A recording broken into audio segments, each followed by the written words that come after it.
Okay बच्चों, हम next शुरू करने जा रहे हैं motion under gravity outside the surface of earth. So आपने Newton's law of gravitational attraction पढ़ा होगा कि मान लो दो मासेस हैं, दो बॉडीज़ हैं जिनका मास है m1 m2 यूनिवर्स में, वो दोनों एक दूसरे को अट्रैक्ट करेंगी और उनके बीच में जो म्यूचुअल अट्रैक्शन होगा it will be equal to g into m1 m2 upon r square. ठीक है ना, आपने पढ़ा होगा ना म्यूचुअल अट्रैक्शन जो होता है दोनों के बीच में वो डायरेक्टली प्रोपोर्शनल होता है to the product of their masses and inversely proportional to the square of the distance between the bodies। बस ये वही वाला है, बस सीधा करके लिख दिया है। जो प्रोपोर्शनैलिटी का साइन है उसको हटा के आप कांस्टेंट लगा देते हो ग्रेविटेशन वाला, तो ये F is equal to G m1 m2 upon r square वहीं से आया है। ठीक है ना, ये आपका है Newton's law of gravitational attraction where G is your universal constant of gravitation, m1 m2 are masses of the bodies and r is the distance between them. ठीक है ना, यही अगर हम अर्थ की बात करें, मान लो अर्थ का मास m है और स्मॉल m है कोई पार्टिकल का मास जो x डिस्टेंस पर है अर्थ के सेंटर से उस पार्टिकल का डिस्टेंस है स्मॉल x। ठीक है, अर्थ का हम रेडियस r ले रहे हैं, कैपिटल R। ठीक है, तो फोर्स कितना होगा, it will be equal to g m into small m upon x square.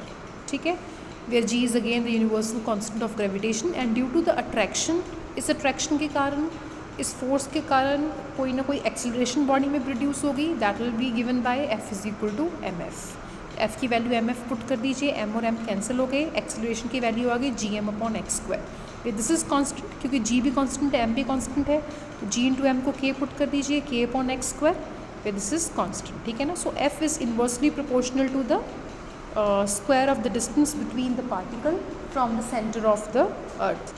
So on the surface of the earth x is equal to capital R because distance जो होगा particle का from the center of the earth उसके radius के equal रह जाएगा, अर्थ के radius के equal रह जाएगा ना, तो F will be equal to gm upon x square की जगह आपके पास आ जाएगा gm upon r square. gm को आपने k पुट किया है, so k upon r square. So this value of F is denoted by small g, the acceleration due to gravity, क्योंकि on the surface of the earth the acceleration is acceleration due to gravity। वो कितना बन जाएगा, k upon r square, that is k की value आ जाएगी g upon r square. तो k की value g upon r square put कर दीजिए यहाँ पर आपके पास, सॉरी यहाँ नहीं, यहाँ पुट कर दीजिए k को g आर स्क्वायर, तो f is equal to g r square upon x square. ये आपका एक्सेलरेशन का एक्सप्रेशन आ गया। सो नेक्स्ट हम क्वेश्चन करने जा रहे हैं।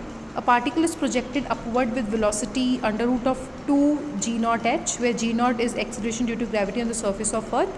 Show that if the variation of gravity with height is taken into consideration, मतलब कि जो ग्रेविटी है वो हाइट के साथ चेंज हो रही है, it will taken into consideration, then the particle will reach the height h given by 1 upon h minus 1 upon capital H. This is the height, the maximum height the particle reaches। ठीक है, ये कोई भी height है और r है आपका radius of the earth. ठीक है, मान लो p position of the particle है, फ्रॉम द डिस्टेंस उसका सेंटर से अगर निकाला जाए तो वो x डिस्टेंस है, मान लो x डिस्टेंस है, ऑब्वियसली रेडियस से बड़ा है।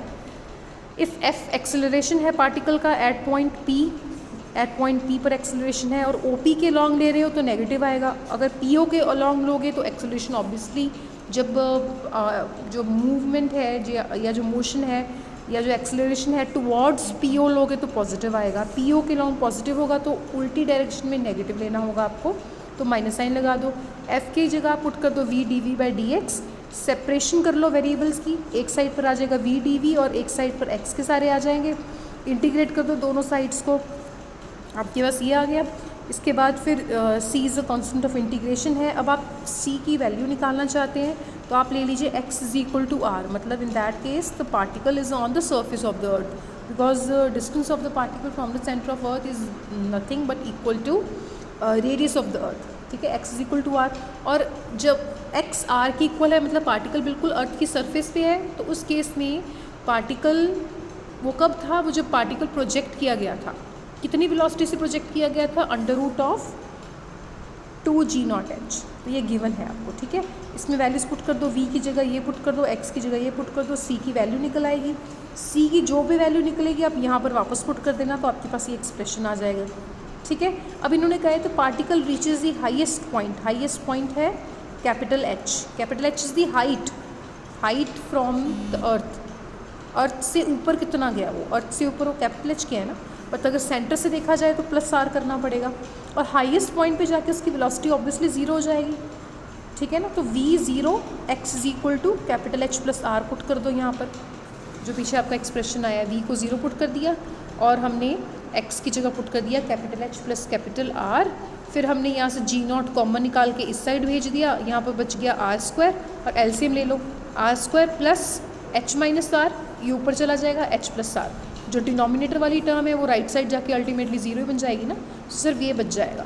इसको आप ब्रैकेट को खोल लो, this thing is equals to 0, r square और माइनस आर स्क्वायर कैंसिल हो जाएंगे, सो ये 3 टर्म्स इज इक्वल्स टू 0 आ जाएगा। इस पूरी 3 टर्म्स को आप डिवाइड कर देना आर एच एच के साथ, ठीक है।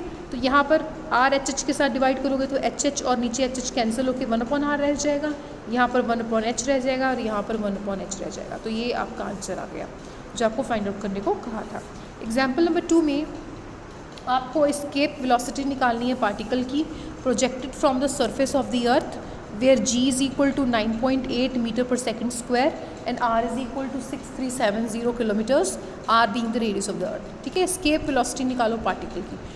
एस्केप वेलोसिटी होती क्या है, ये डेफिनेशन लिखी हुई है, escape velocity is the velocity with which a particle should be thrown away from the surface of earth so that it will never return. ये वो वाली वेलोसिटी है कि पार्टिकल को उतने से फेंका जाए, उतनी वेलोसिटी से फेंका जाए फ्रॉम द सरफेस ऑफ अर्थ कि वो कभी वापस ना आए, मतलब कि वो कभी रुकेगा नहीं, या इन अदर वर्ड्स आप बोल सकते हो वो इन्फिनिटी पे जाके रुकेगा। अगर इन्फिनिटी पे जाके रुकेगा मतलब x इन्फिनिटी पर v0 बनेगा जाके, ठीक है। तो let p be the position of the particle at any time t and OP is equal to x where O is the centre of the earth, और x जो है वो ऑब्वियसली r से बड़ा ले रहे हो आप, बिकॉज पार्टिकल सरफेस पे तो नहीं है ना, तो सरफेस पे होगा तभी x is equal to r होगा ना, अदरवाइज अगर पार्टिकल सरफेस से अबव है तो वो x की वैल्यू r से बड़ी होगी। Let v be the velocity at p and f be the acceleration along OP। f की वैल्यू वही पीछे जैसे आपने एग्जाम्पल में करा था, it will be equal to minus g r square upon x square, ठीक है। तो f की वैल्यू पिछले एग्जाम्पल की तरह ही d dv बाई dx करके सेपरेट करके इंटीग्रेट करना है, सारा पिछले एग्जाम्पल में सेम किया आपने। नाउ अब आपको पिछले एग्जाम्पल में दिया हुआ था पार्टिकल जिस वेलोसिटी से प्रोजेक्ट किया गया वो कुछ और था, 2√2g0h था, यहाँ पर कुछ नहीं दिया हुआ, तो हम एज्यूम कर रहे हैं कि हमने पार्टिकल को प्रोजेक्ट किया विद वेलोसिटी v0, और जब हमने पार्टिकल को प्रोजेक्ट किया पार्टिकल सरफेस पर था तो x will be equal to r, ठीक है।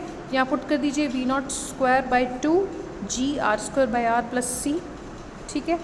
दोनों सब्ट्रैक्ट कर लीजिए, ये दो इक्वेशंस को सब्ट्रैक्ट करके बस सॉल्व कर लेना है आपने, ठीक है। v को 0 पुट कर देना है as x tends to infinity, तो जब v को 0 पुट करोगे, v को 0 मतलब इसको 0 पुट कर दोगे, x इन्फिनिटी मतलब ये टर्म 0 बन जाएगी, कि जब भी डिनोमिनेटर में 0 आए तो इन्फिनिटी आए तो टर्म 0 बन जाती है ना। तो इस साइड पे रह जाएगा हाफ माइनस v0 स्क्वायर और ये साइड रह जाएगी is equal to minus gr, ठीक है। इतना रह गया, माइनस माइनस कैंसिल करके v0 इतना आ गया, इसमें स्मॉल g की वैल्यू और r की वैल्यू क्वेश्चन में दी हुई है वो पुट कर दीजिए और अपना आंसर निकाल लीजिए, ठीक है। क्वेश्चन में आपको जो r दिया वो किलोमीटर्स में दिया है, उसको मीटर्स में कन्वर्ट कर लेना इंटू 1000 करके, तो इंटू 1000 ये वहाँ से आया, ठीक है। तो आपका जो आंसर होगा वो मीटर पर सेकेंड में होगा। इस क्वेश्चन को अनदर फॉर्म में भी पूछा जा सकता है, जैसे a particle is thrown vertically upwards from the surface of the अर्थ, उसको ऊपर की तरफ फेंका गया from the surface of the अर्थ, कितनी वेलोसिटी से फेंका गया, v0 वेलोसिटी से। आपको मिनिमम वेलोसिटी निकालनी है कि पार्टिकल कभी भी वापस अर्थ पर ना आए, जो कि एस्केप वेलोसिटी होती है, ठीक है। इन that case also the radius और g है वो दिए होंगे आपको, या आप याद भी करके रख लो। r की वैल्यू है 6370 किलोमीटर्स, जिसको मीटर्स में कन्वर्ट कर लेना, और g की वैल्यू है 9.8 metre per second square. So this completes your 4th chapter. Now I'll be starting with the 5th chapter, simple harmonic motion, from the next week.